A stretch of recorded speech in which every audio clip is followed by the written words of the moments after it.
Everyone, তো তোমরা সবাই কেমন আছো? আশা করছি যে যেখানে আছো ভালো আছো, সুস্থ আছো। তো আজকে ঝুলন যাত্রা, সবাই ঝুলন যাত্রার শুভেচ্ছা জানাচ্ছি।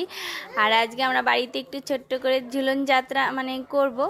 তার জন্য দেখো সকাল থেকে তো একটু একটু প্রস্তুতি নিচ্ছি। তো এইদিকে আবার সোনামা উঠে যাচ্ছে, তো সোনামাকে দুধ খাই একটু শুয়ে দিয়েছি। আর এই যে এদিকে দেখো গোপোষণার খাটটা কিন্তু সুন্দর করে রেডি করে নিয়েছি।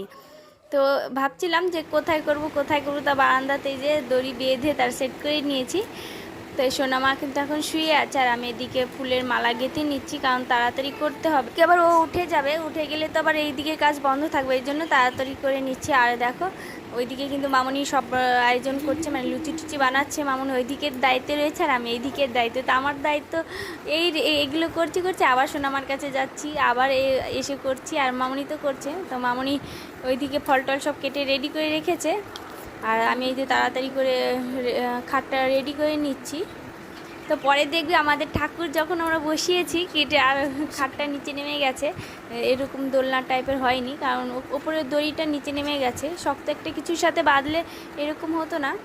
তো যাই হোক, চলো। আর পরেই আমরা দোল দিচ্ছি, সেই ভিডিওটাও আসবে, তো তোমরা সবাই দেখতে থাকো।